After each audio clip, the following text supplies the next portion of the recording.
C'est l'heure de l'invité du dimanche, avec un retour attendu, celui d'une comédienne qui nous surprend, souvent, sur le fil, avec ses paradoxes, des rires aux larmes, cash et pudique, puissante et fragile, le one-man show, la fiction, et puis le théâtre, à nouveau, avec Momo au Théâtre de Paris. Bonsoir Muriel Robin. Merci d'être avec nous, on est ravis de vous retrouver. On sent comment, les 48 heures avant cette levée de rideau? Impatiente ou un peu fragile? Les deux. Les deux? En fait, les deux, parce qu'on n'a jamais fini de travailler sur un rôle, alors... Voilà, et puis impatiente parce que ce partenaire, quand même, qu'est le public, on en a envie depuis le début. Et puis à un moment, effectivement, on en a besoin, parce que c'est vraiment un partenaire. Voilà, donc on est dans l'état mélangé. Donc les nuits blanches sont au rendez-vous, n'ayez aucune crainte. Ça se passe comment? Oui, c'est ça. En fait, avant de s'endormir, on répète, tout repasse par la tête. Le texte. Oui, ça travaille. Je pense que tous les comédiens savent ça, vivent ça. La nuit, il y a quelque chose qui se passe, qui descend, qui se met en place.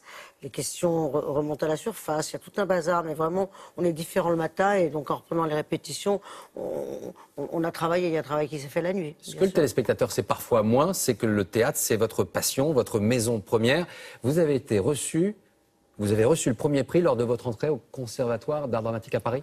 J'ai été reçue, enfin il n'y avait plus de prix d'entrée, mais en tout cas, on a eu la gentillesse de me dire que c'était moi qui avais eu le plus de voix et que donc s'il y avait eu un prix, je serais rentrée première au conservatoire.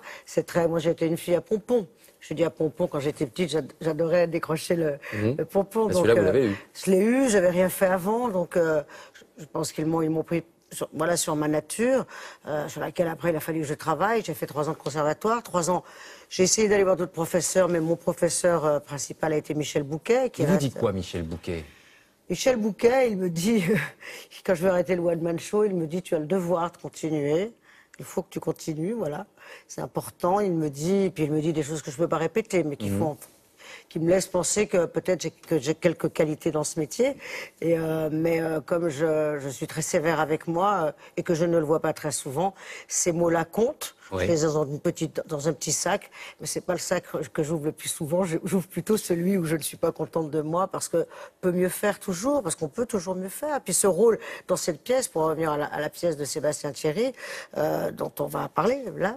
Ça y est, on regarde des choses d'abord. On va regarder peut-être un petit portrait. D'accord. On retourne en arrière, la pièce, puis on se retrouve juste après Marie-Hélène Bonneau et on retrouve Muriel Robin. Un bruit d'eau, il y a de l'eau qui coule.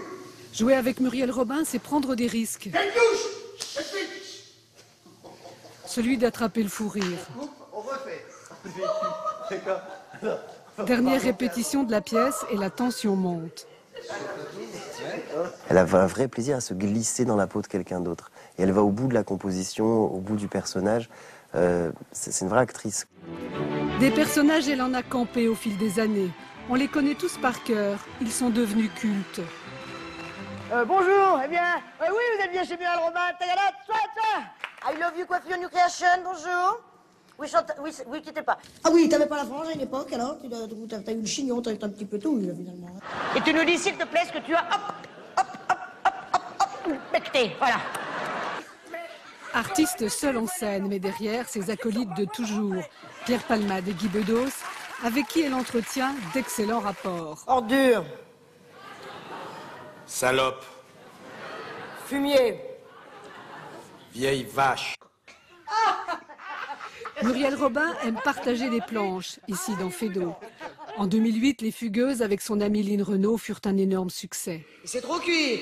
Et passe-moi le sel, il y a trop de beurre. Oh la vache, taisez-vous, vous me donnez faim. En 2013, après un burn-out, elle revient au One Woman Show, resplendissante. Tu crois qu'elle a fait de la chirurgie esthétique? La gueule, je sais pas, mais le reste, c'est sûr. Hein.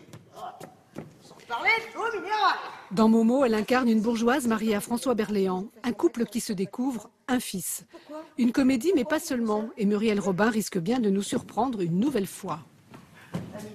Alors, c'est pas une première, ce théâtre partagé finalement, mais on avait plutôt l'habitude de vous retrouver finalement seul sur scène.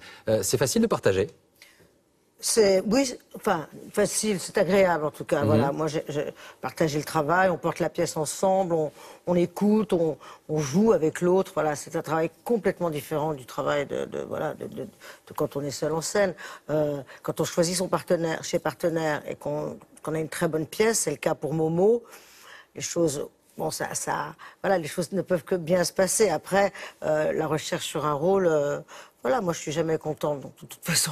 Ça, C'est bien de susciter le désir c'est ma d'un nature. réalisateur, d'un metteur en scène, que les gens pensent à vous. Oui, moi ça m'a fait très plaisir que Sébastien Thierry ait pensé à moi. Il a écrit cette pièce pour moi. Il est venu vous voir à la Oui, sortie du absolument, One il est venu Man voir pour vous expliquer ça. Oui, oui. Et puis, parce que ce rôle est incroyable, c'est un très très beau rôle. C'est un grand rôle parce que c'est une grande pièce, parce que c'est un grand auteur, Sébastien Thierry. Donc, Elle vous touche, Laurence, ce personnage. Finalement, on résume, c'est une bourgeoise sincèrement un petit peu barrée. bourgeoise, barrée, en tout cas en souffrance, parce que Ouais, pas heureuse, donc tourmentée. désagréable, énervée, Sans énervante. enfant et qui va avoir Sans enfant, elle a... quelqu'un arrivé dans sa vie, Oui, un type un peu particulier. Et, qui revendique le fait d'être.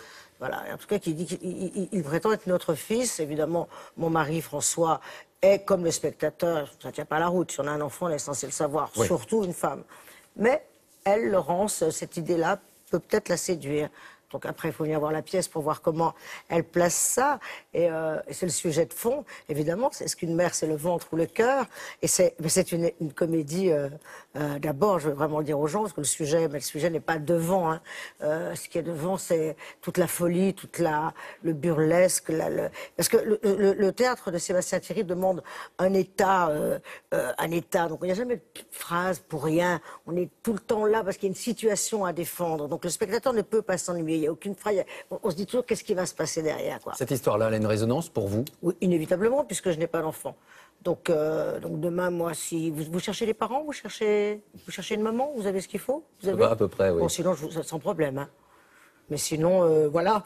Il y a un manque, toujours, Il y a bien pas sûr, un manque, forcément, mais quelque chose qui... On est obligé on réalise. Moi, j'avais beaucoup de problèmes avec la réalité quand j'étais plus jeune. Bon, j'ai pensé vraiment qu'il ne fallait pas que je fasse un enfant, parce que je n'étais pas au point. Donc, c'était un devoir. J'avais le devoir de ne pas faire d'enfant. Le temps a passé, maintenant je vais bien, je suis prête. Je ne suis pas un homme, je pourrais, si j'étais un homme, je ne peux pas, je suis plus en âge d'avoir un enfant. Il n'y a pas... Vous avez parlé de mon regret, vous avez dit oui, oui. C'est pas... Mais oui, je peux le regretter, mais je ne pouvais pas faire autrement. Voilà, on ne peut pas revenir en arrière, mais on comble ça autrement. Mais évidemment que c'est une résonance du coup. Oui, mais enfin, on s'arrange, on adopte déjà les amis, est-ce qu'on les adopte pas? On peut mettre sa fibre maternelle aussi en place autrement qu'avec un enfant. Et c'est certainement ce que j'ai dû faire et que je vais faire de plus en plus. Muriel, avec le temps, vous avez compris pourquoi vous aviez longtemps eu besoin de faire rire? Mais parce que... D'abord, ça fait partie de ma nature. J'ai toujours fait rire. Je m'en souviens très petite, à 4-5 ans. Voilà, je suis avec...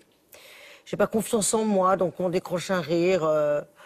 Voilà, quand on se trouve pas la plus belle, pas la plus ci, pas la plus ça, pas la plus ça. Et je fais pas Cosette, mais voilà. Mais le rire, tout d'un coup, bon ben voilà, on se dit, on emporte le morceau, on est celle qu'on regarde, on est celle qui fait rire. Donc, et à un moment donné, quand même, on a eu l'impression que ce rire, il rendait plein de gens heureux, mais pas forcément vous. Hein? Mais je l'ai dit, le One Man Show, c'est vrai que je l'ai fait parce que c'était très important pour moi de rendre les gens heureux. Donner aux autres. Mais c'est pas parce qu'on En vous rend oubliant un peu. Oui, en m'oubliant un peu. C'est pas précisément ce que je voulais faire.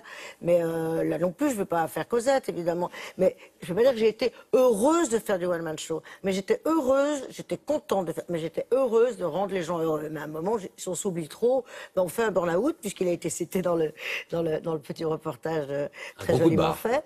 Un gros coup de barre. Une remise en question, Voilà. Mais ça mettre se les choses à coule, plat. mais c'est toujours intéressant. De toute façon, moi, je suis dans le questionnement tout le temps.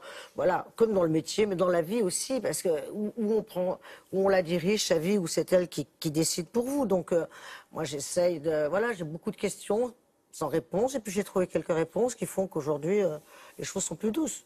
Un mot, le cinéma. Il y aura prochainement un film de Christophe Honoré, je crois. Oui. Ce cinéma qui était, qui ne nous a pas fait tout. Il est à côté de moi, mais il est toujours à côté. Toujours à côté. Mais s'il me tend la main, je viendrai. S'il me tend pas la main, voilà, laissons la vie faire. Alors là, pour le coup, laissons la vie faire les choses. Et puis là, il est vraiment temps, c'est vraiment le temps du théâtre. Moi, je veux dire que cet après-midi, on a fait un filage, qu'on appelle, on a fait une représentation. On avait un premier public, pour une fois, on a joué devant 200 personnes.